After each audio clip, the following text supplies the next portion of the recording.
on Prime Crime. Miss Sawyer, she just disappeared in thin air. It was mass chaos. When a Florida high school honors student full of promise goes missing. I'm not a monster. I had nothing to do with her disappearance. A trail of love and betrayal threatens to tear a tight-knit family apart. Do I think my husband is capable of any of this? No, I don't. But we have a missing piece of the puzzle.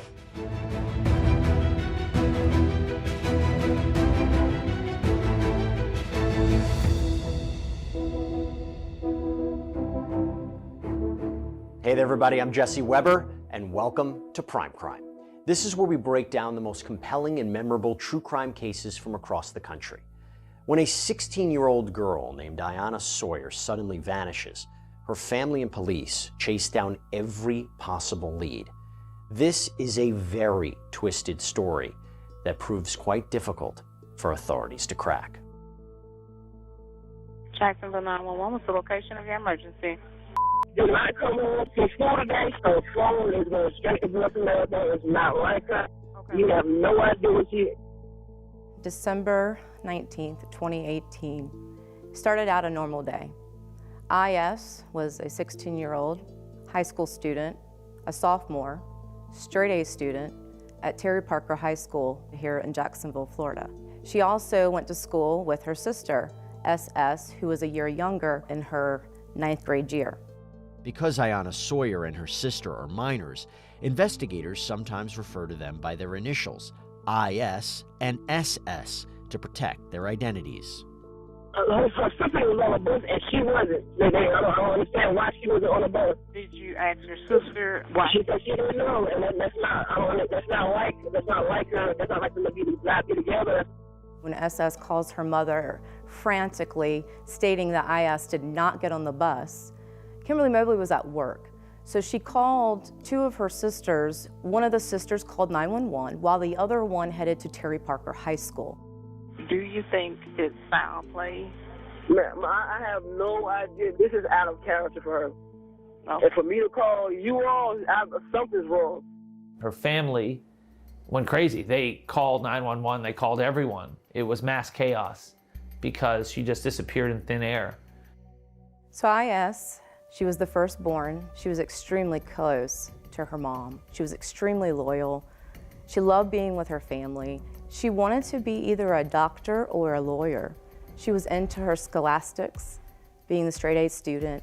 However, sadly, at the age of 16, she was carrying a big secret. And that secret was she was pregnant. Ayanna is 5 months pregnant. Though she only recently told her mom, the family supports her, and they've even named her unborn baby Hazel Michelle. All they want is to find Ayanna safe and sound. IS did not attend her last 2 periods of school. Video surveillance showed that she did in fact leave Terry Parker High School at approximately 11 a.m. And we don't know who picked her up because that was outside of camera footage at the time. She has 2 bags. One is full, of course, regular school items such as textbooks, notebooks. And then another bag has a voluminous amount of Victoria's Secret items, a body pillow. The family is left questioning, where is IS? The consensus between police is that she has left school voluntarily. There was no obvious signs of any force or anything like that. Our theory of the case is she either ran away and didn't want to be found, or she ran away because her mom wanted to know who the father of the child was. She didn't want to tell, and that led to friction between the two. The police, they were just trying to do what they could to find her. They did some basic search around the area. They set up the tip line. The family was doing quite a bit. They were looking for anything. After 2 days of searching, with no sign of Ayanna, police change her status from a runaway to a missing person. Then, her mom makes a disturbing discovery. Her mom is searching through, her room, through her laptop, through her boxes in her closet, anything she could to determine where she may be. She finds this Word document on Ayana's laptop that kind of seemed strange. How do you get to it? Tell me how do you get to it. I went there in the recycle bin right here. The recycle bin? And then she also got other notes over here on the side. If they asked you for a password, she got some of the notes locked. And she got other stuff that she wrote in here about him too, though. The fact that Ayana went to such great lengths to keep the documents a secret is as concerning as what she'd written. It was a couple pages long, and it was a pouring out her heart of this person, Jose, her love for this person, the betrayal of this person. Ayana's mom has never heard her talk about Jose. Could it be a code name for someone? Could she have run away with this person? The diary entries are dated February and March 2018, almost a year before Ayana disappeared. Around that time, Ayana was in a relationship her mom didn't approve of with an adult neighbor when Ayana was just 15. There was a next door neighbor who lived across the street from Ayana. He had had a sexual relationship with Ayana, and his name was Kamar Humphrey. I mean, the person that was accused of sexually assaulting her, 9 months earlier is very much someone who I would be looking into very deeply when she goes missing. Authorities have legitimate cause for concern about Humphrey. In March 2018, at Ayana's mom's insistence, they'd obtained a DNA swab from him for a rape kit. He admitted to having sex with Ayana at least once, and the DNA confirmed it. Under Florida law, he was listed as a sexual offender because he was over the age of 18 and she was under the age of 16.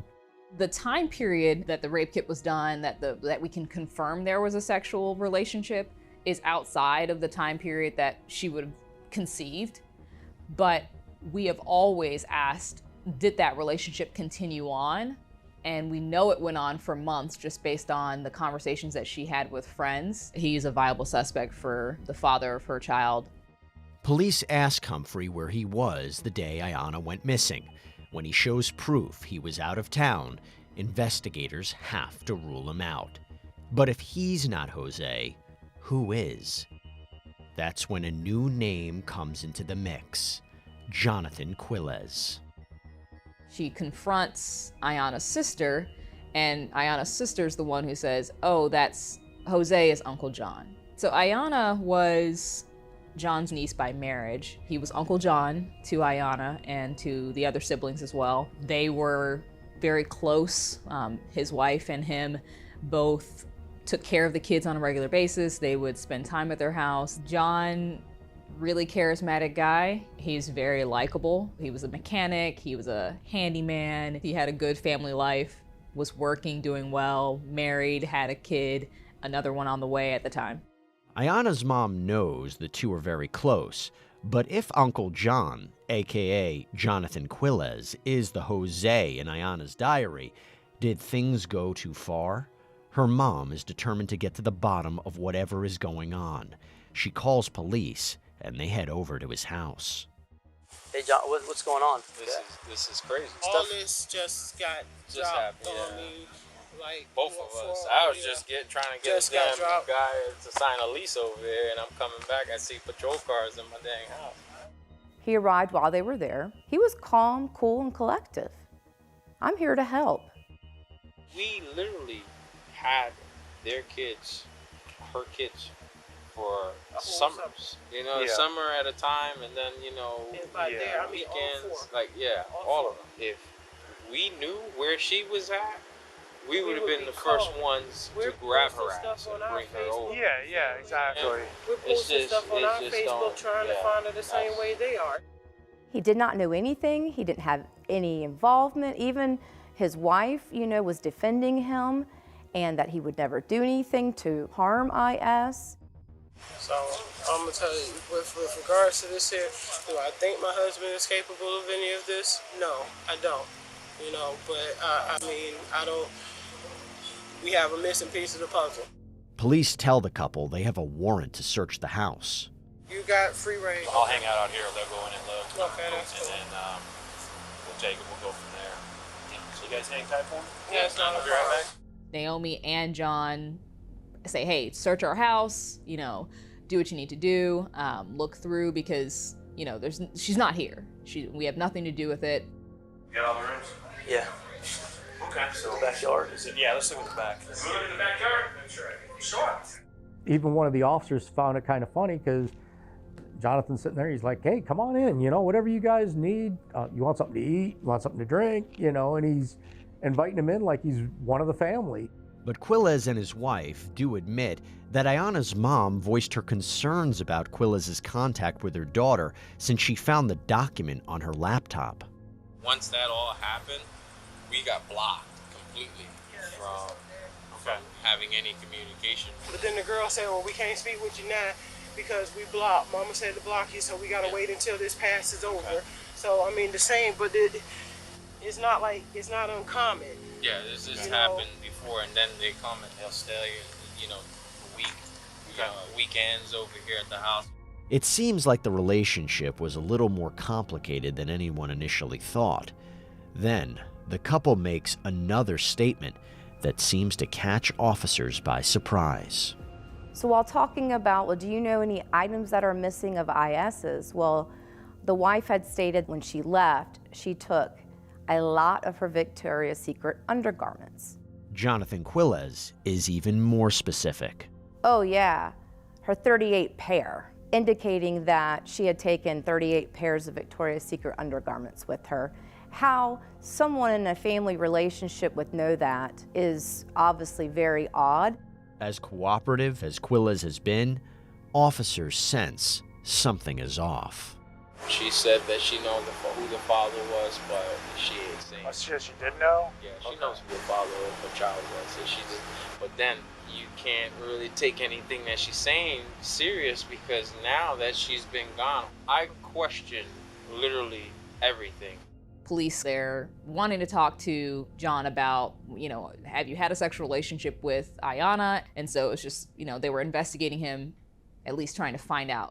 When we return, police decide to bring Jonathan Quilez in for more questioning. They're making some allegations that we got to do a thorough investigation. Okay. Okay. So we're gonna have to take you to get interviewed by a detective. Okay. Okay. And just tell them your side and that's it. All right. All right. All right. So we're gonna let's go over here real quick.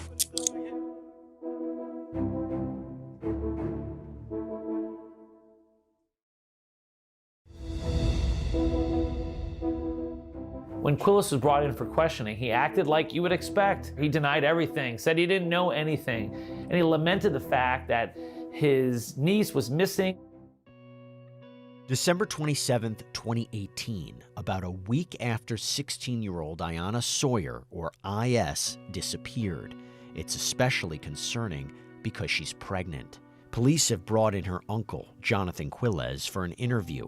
They press him about the diary his niece wrote that indicates the two had sexual relations.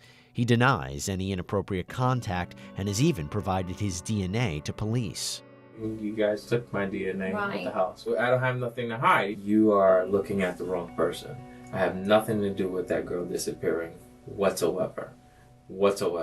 They don't arrest him that day. They detain him, they talk to him, but then they release him.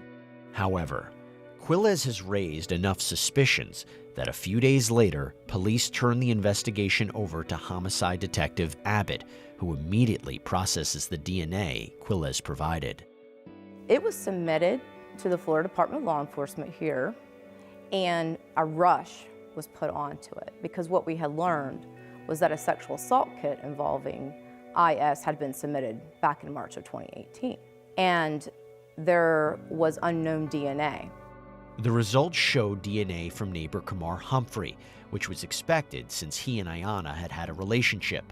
But the unknown DNA was additional. Could it be her Uncle John's? Well, on January 7th, 2019, a shock came. Jonathan Quilez' DNA was on IS's panties. Complete, utter shock. It only heightened that Jonathan Quilez was definitely a person of interest. Then a bombshell hit. A phone call comes in to the Jacksonville Sheriff's Office. That individual identified himself as Joseph Quilez, Jonathan Quilez's brother. And Oh boy, did he have a story to tell. Jonathan Quilles had called his brother. He stated it was either December 19th, 2018 or December 20th, 2018, that his brother was frantic, stating that this girl might be pregnant, it might be mine, and I have to get rid of the body. Joseph Quilles then stated his brother hung up the phone. However, sometime later he called back, calmer, not upset, not nervous, said he had taken care of it.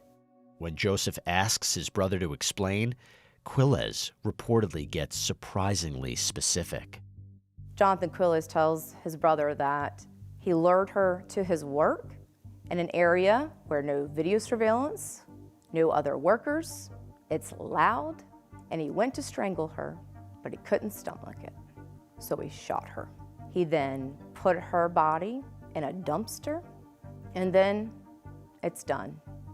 He now can move on, and his life won't be ruined. His brother was like, I don't believe my brother did this, but it made me feel very uneasy that if I didn't call and report it and something had happened, that it would haunt him. Armed with this shocking new information, Detective Abbott and a colleague from Special Assault bring Quilles back in for another interview. How are you? How you doing? I've had better days. I know, right? Yeah. There's been a lot happened. We need to talk about, okay? At this time, Detective Billy Abbott has spoken to Joseph Quilles, and now he is looking at this closer to a homicide investigation. The girls would come over to your house and you do like trips to the beach. Yeah, trips to the we always when to go with the pool we had the pool we had at the house. They would stay the night. They'd spend Yeah, time they'll at your spend house, and there was the whole anybody- summer. So you're doing all these things with the girls, No, with all of them. right? With the All kids. all of the kids. But, Yeah, but then they're accusing you of messing with the girls. correct. Yeah, and this is they came out with that. They started like real heavy with it when went with that boy across the street and doing all that. That's when it started like really thick. Jonathan Quilles was trying to do anything and everything to show how it was not him, that it could be this other individual, or she might have had another boyfriend in her life. So now is missing. She ran away or whatnot. Now here I am sitting in the hot seat because is mentioning me as that I'm Mr. Jose. Okay. So Do you know who she ran away with? I don't. I've been expecting call me, text me, anything. Snapchat me, smoke signal. Quilles painted himself as the victim himself. He's being unfairly tarnished by this belief he had an inappropriate relationship with his niece. So if I were to tell you that I found some underwear that had your DNA in it, how would you explain that? I would say that is not, there's no way in shape in any form. Okay. Yeah, there's no way. So with the case across the street, there was a kit done. Correct. And she was wearing specific clothes to include underwear. Mm-hmm. Yeah, she told me that was one of her biggest pet peeves, that they took underwear from her. Okay. So that's what he's talking That's about. what I was referring to. That wasn't my DNA. That I didn't. 100%. No way. It's DNA. Yeah. I'm not saying you're a monster. I don't think you're a monster at all. Okay? I think maybe they came on to you and things went a little too far. It happens all the time. What exactly are they accusing me of? What exactly are they saying I did? Okay, well, now they're making suggestions that I'm having the sexual relationship or that I had something to do with her going missing, and I absolutely did not. Look at her face. I could look at her face. They need closure. I'm not a monster. I had nothing to do with her disappearance. I had nothing to do with her disappearance at all. So the whole family's off. Is a liar. Your brother who loves you is just crazy. Right? Everyone's just circling Jonathan. The last I spoke with my brother, he was all bent out of shape. And I'm like, hold on, bro. You got this all twisted. I didn't do nothing. I have no idea what the hell happened with this young lady. any of that. So Then how did he have all those details? I don't know how he had all those details. I'm sorry, I don't know how he had any of those details. And he said he didn't believe you at first. He thought you were kidding. But it was so detailed. No. I'm sorry. Nope. He really is just kind of like, you know what? There's nothing I can do at this point. You've already made up your minds. You haven't looked anywhere else. I'm not the person, but you're convinced that I am. So, Jonathan, is there anything else you'd like to say? There's nothing else I would like to say. Okay. Then at this point, I'm going to place you under arrest for sexual battery. It's a first-degree felony. So if you'll stand up and turn around and face the wall, place your hands behind your back. Now, Jonathan Quilles is the #1 suspect in the disappearance of IS and now the murder of IS and her unborn child. Police seem to believe Jonathan Quilles is involved, but they still don't know exactly what happened to Ayanna. Coming up, a new development. So after the interview, Detective Abbott decided that he was going to do some more investigation, and that was through a wire. You did good by doing it, getting rid of the body and all that.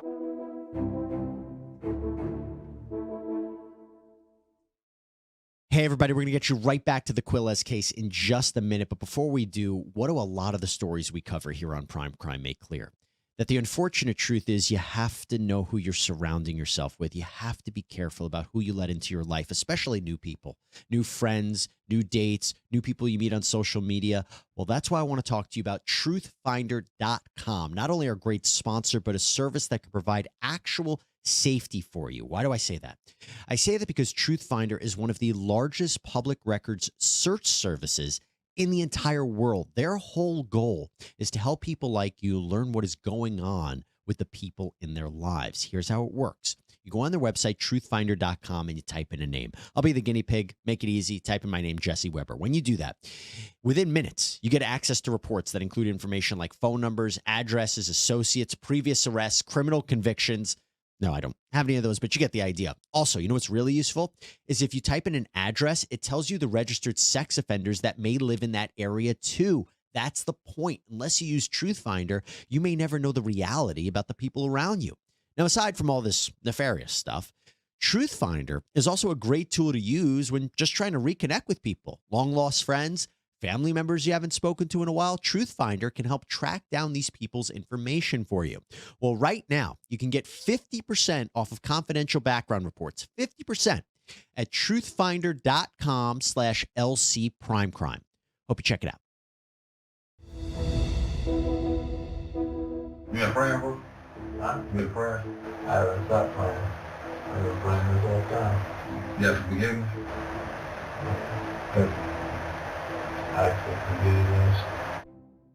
Jonathan Quilles is being held at the Duval County Jail on charges of sexual battery in connection with the disappearance of his niece, Ayanna Sawyer, or IS.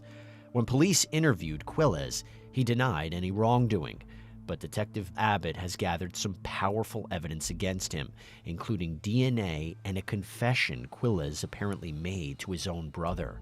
Now, Abbott decides to see what else he can gather, this time from inside the jail. Detective Abbott, through his partners and his homicide team, they were able to get into contact with some other inmates. One of the inmates then was wired up, and through the instructions that Detective Abbott and his homicide team had given this inmate was, see what Jonathan Quilles will tell you. Just 2 days later, the detective's plan seems to pay off.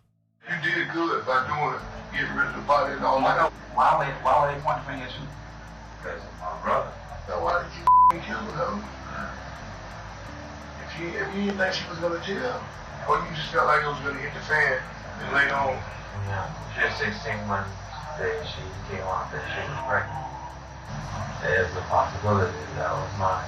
When Jonathan starts talking, he doesn't know how to stop, and he just keeps going. His biggest flaw is he's a chatterbox. When you saw that, wherever the... Oh, you shot at the job and left it there overnight? This girl would have jumped out screaming anything. So what about the cameras? The camera system. It's like everything is blurry, nothing is phone. And that's the thing. The cameras do work, but they suspect. You know, in A-Speaker Park, there's so many spots you could throw over the gate. I guess by you killing her, you did the right thing, because you probably be in a worse situation than she was living.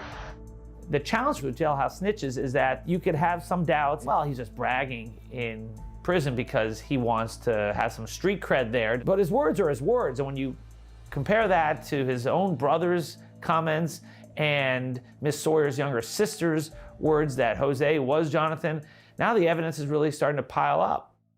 After Detective Abbott reviews this audio recording, the determination was, I gotta get to Ace-Pickle Park.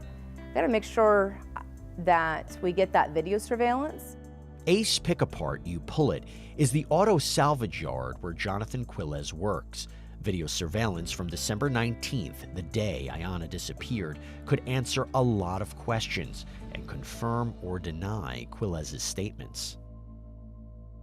Surveillance video showed that Mr. Quilez left his work around the time when the niece went missing from school, so he could have left from work to go pick up Miss Sawyer, but there's no clear-cut evidence of that because he had an alternate explanation. He was leaving for work purposes. It was his lunch break. And there is no specific video that shows Mr. Quilez with Miss Sawyer around that time. Jonathan said that he was asked to go up to Fastenal, up near the airport, to pick up some parts. If he went and picked up IS, how could he be all the way up near the airport, which is over 30 minutes away? He can't be over at Terry Parker High School picking her up. However, authorities allege that Quilez drove to an area of the yard that had no cameras and was off limits to most employees, where he purportedly shot Ayanna. Investigators pieced together what happened next from the wiretap recording. She got shot. Got rid of what? Addresses to me over at the house. You seen gun off there, nigga? Went to the gun range the same day. Police end up finding his signature on the sign-in sheet at the range and the gun in his closet. He went to the gun range and shot the gun. The only thing I can think of about that statement is maybe he thought some forensic evidence could show that the gun had been recently shot. If that was Quilez's plan, it seems like it worked. There's no blood evidence, there's no DNA, there's nothing on your gun. And it's alleged that he shot her at close range, like in the heart even. The physical evidence didn't line up with what we were expecting to see. Investigators check every vehicle in the yard and find no trace of Ayanna. So what police had was a theory that he shot Miss Sawyer and then dumped her body in a dumpster that was quickly removed. But there was a lack of physical evidence here. Based on what Quilez has said, Detective Abbott follows up on the dumpster. Detective Abbott learns on December 20th, 2018, All American Garbage picks up the container. It went to Otis Road landfill. So Detective Abbott then makes contact with the Otis Road landfill. The sheriff's office spent over $1.5 million over 3 weeks to go through and excavate this landfill. It was almost 80 feet deep.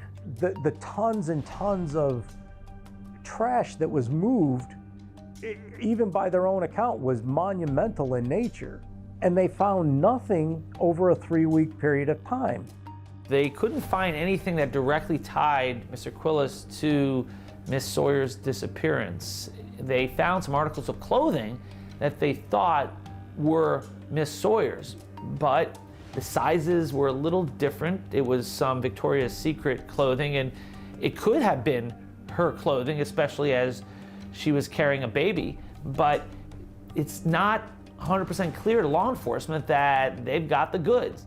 With no physical evidence, the question is whether the evidence investigators do have is enough to indict Jonathan Quilez in the murder of his niece and her unborn child. You have Miss Sawyer's younger sister saying that Mr. Quilez was Jose. You also have Mr. Quilez's own brother saying that Quilez confessed to him. And you also have wiretaps now. On July 18th, 2019, about 6 months after Ayanna Sawyer disappeared, investigators send Jonathan Quilles' case to a grand jury. And thinking about, well, what kind of charges are we going to do? Well, ultimately, it was decided that we were going to do first-degree murder. And the reasons why we were going to do those particular charges, and also in the state of Florida, we can do that for an unborn child. So we knew there was going to be 2 counts for that. The list of evidence the detectives present pays off. We met with the grand jury today on your case as well as several others, and you are being indicted on first-degree murder. The 3rd count is going to be sexual battery. Okay? We need to advise you of that. Okay. All right. We would like to talk to you if you're willing to speak with us. I have an attorney that's representing me. She doesn't want me to talk to nobody without her being present. Considering the charges that he was facing, he had good spirits. He was pretty confident in how he spoke and very clear, concise. We talked about a lot of the alternative explanations or alternative options, alternative suspects. After the grand jury indictment, Jonathan Quilles' case doesn't go to trial for another 4 years. Yet with no significant additional evidence turning up, does the state have enough to convict? We didn't have IS in her unborn child. In a normal case, we know where someone's murdered. There's blood, there's fingerprints, there's a bullet, there's a spent shell casing, and it's readily identifiable. This is where the person was killed. There was going to potentially be some doubt.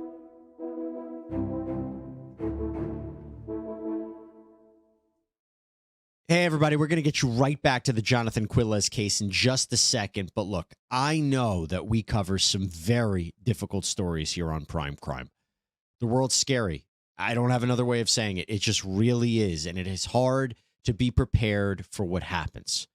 Having said that, there is one thing you can do. Be prepared if you get hurt.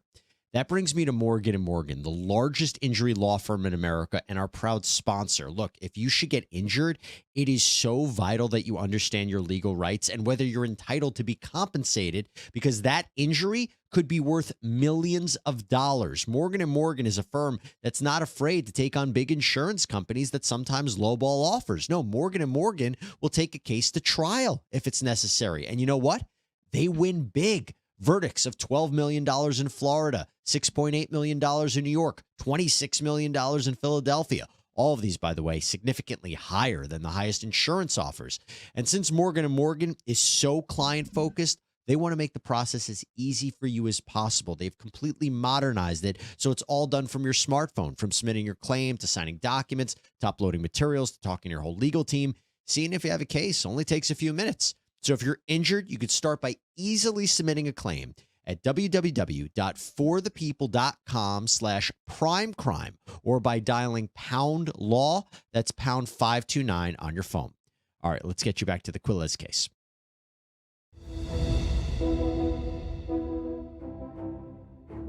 You swear affirm to tell the truth, the whole truth, and nothing but the truth? I do. All right, sir, so you're charged with an indictment. Count 1 is murder in the first degree, count 2 is murder in the first degree, count 3 is sexual battery. Jonathan Quilles' trial begins on September 14th, 2023 in Jacksonville, Florida's Duval County Courthouse. He pleads not guilty to all 3 counts against him in the murder and sexual battery of his pregnant niece Ayanna Sawyer, whose body has never been found, and her unborn child. If you're found guilty of any one of those charges, there is the possibility that you can spend the rest of your natural born life in prison. Do you understand that? I do. And the death penalty is also on the table. The girl might be pregnant. I can't lose my family if she has the baby. I have to get rid of the body. She was 16. Did you shoot her? Did you shoot her in the head? Heart. Once they heard everything, that puzzle was built, that picture was painted, that they would know beyond every reasonable doubt that the defendant, Jonathan Quilles, killed his family member because he could not let the world know that he fathered an underage juvenile child. The defense responds, telling the jury, not so fast. They have to prove that Mr. Quillez is the one that committed this crime. There will be no direct evidence to say that he did. You will not hear it. Investigating and looking through the evidence that the state had gathered, the glaring issue again and again was the lack of physical evidence that they had. There will be no DNA to say he's the father. They will not be able to prove that Jonathan Quillez is in fact the father of the unborn child. They don't have a body. Therefore, we believe they cannot meet their burden of premeditated murder. And therefore, we believe there will be reasonable doubt. The biggest challenge for prosecutors is that we're living in a time when people expect to see DNA, direct evidence via video, and if you don't have a body, you don't have a murder weapon, and your case is largely circumstantial, it's tough to convince juries that you should send this person to jail for life or even the death penalty. The state of Florida is banking on a strong slate of witnesses, along with purported admissions of guilt made by Jonathan Quillez himself to his brother and jailhouse informants. Naomi Mobley, Ayanna's aunt and Jonathan Quillez's now ex-wife, at whose home Ayanna spent so much time, testifies. She says she was initially defensive when her sister said Jonathan was behaving inappropriately with their niece, but when her sister showed her Snapchats between the two, she changed her tune. What, if anything, did you do thereafter? I told him at that time that he needed to stop speaking with my nieces and he needs to give my family space. I said that it looks really bad and he needs to distance himself. Did you learn thereafter whether or not he stopped speaking it or communicating? I learned after that he did in fact continue speaking with them. So what are we looking at in State 64? These are the messages from Snapchat. The Snapchats from Jonathan Quillez in the months leading up to Ayanna's disappearance were sometimes sexually explicit and even seemingly threatening. 9/4/2018, 9/27. I'm very aggravated right now. I'm going to hit you later. 9/7/2018, 12/21.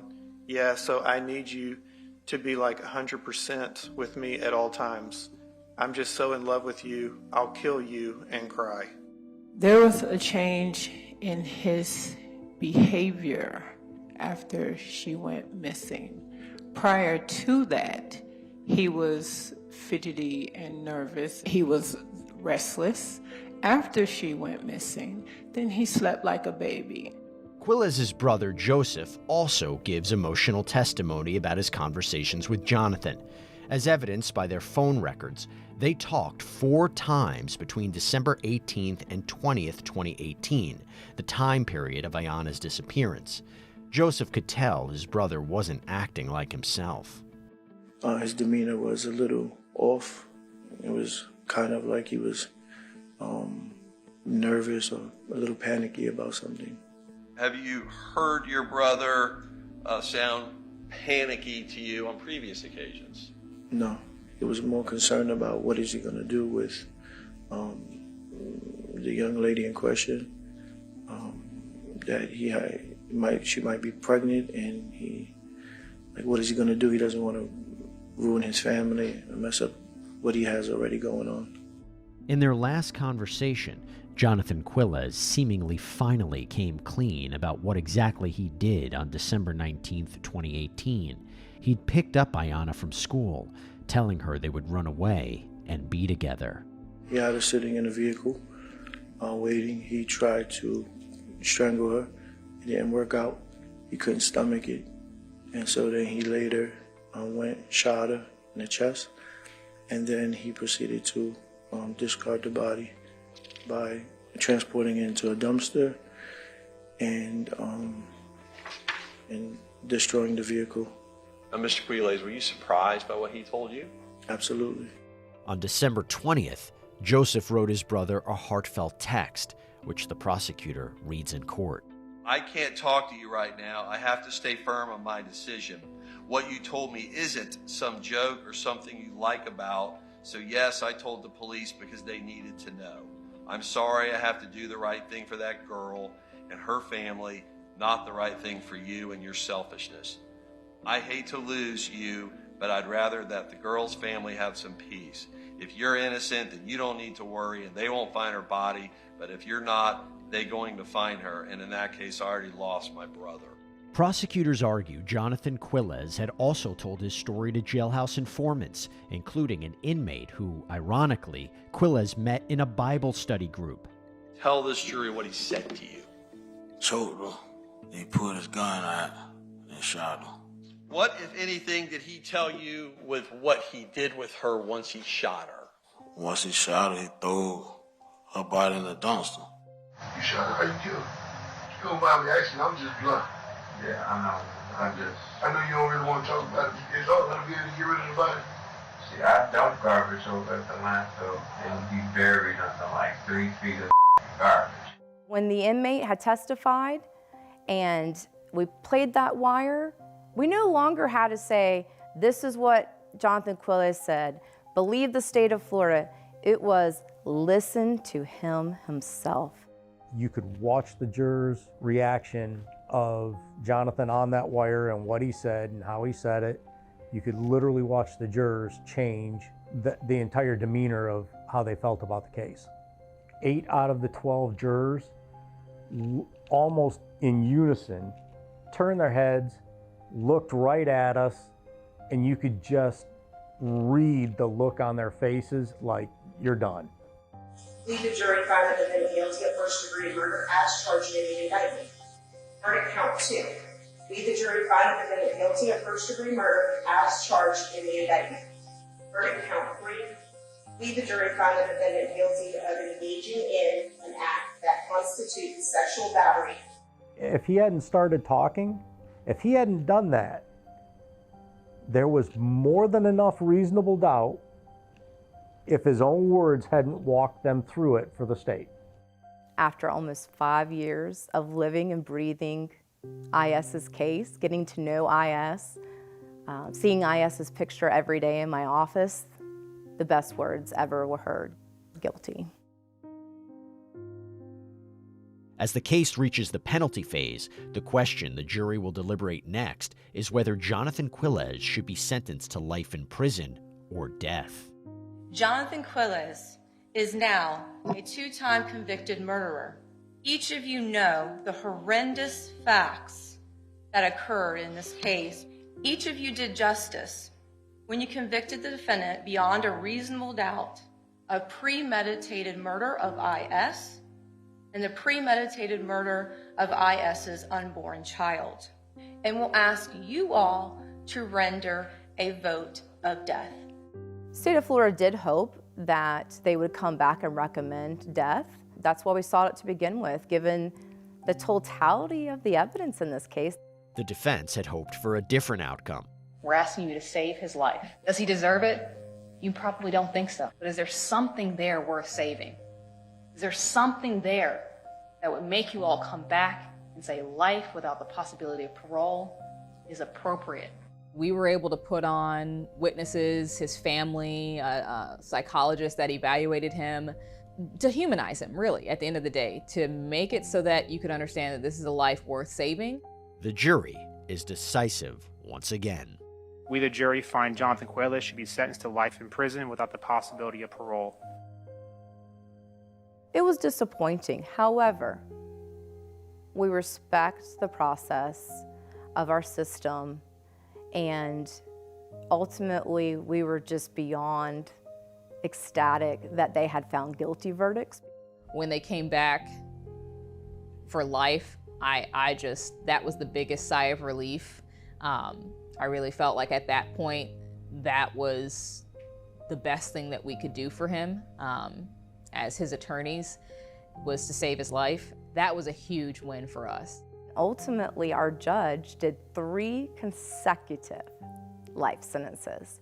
So, State of Florida, on behalf of IS, her unborn child, and the family, felt that justice had been served, the truth had been sought, and it had been seen and shown. Wearing a t-shirt bearing the name of Ayana's unborn daughter, Hazel, her mom reflects on her loss. Ayana was full of life and wanted to do so many things. She wanted to be a pediatrician. I thought about being a lawyer.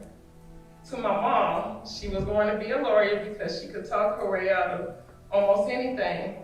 She was everything you could ask for in a daughter. We were so close. She was my first love. It was a case that was beyond different than anything I had experienced as a prosecutor.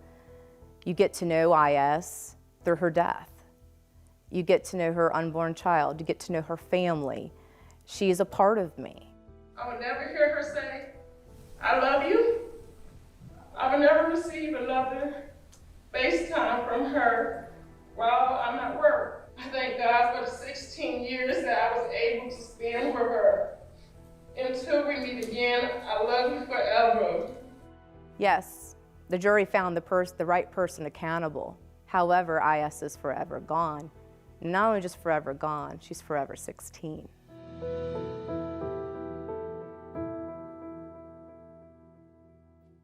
Every murder is a tragedy, but there's something especially heinous and cruel about the taking of a young life. And that is underscored by the fact that Ayana and her unborn daughter were murdered by a trusted member of their own family, denying them both promising futures. That's all we have for you here on this episode of Prime Crime, everybody. Thank you so much for joining us. I'm Jesse Weber, and until next time, stay safe.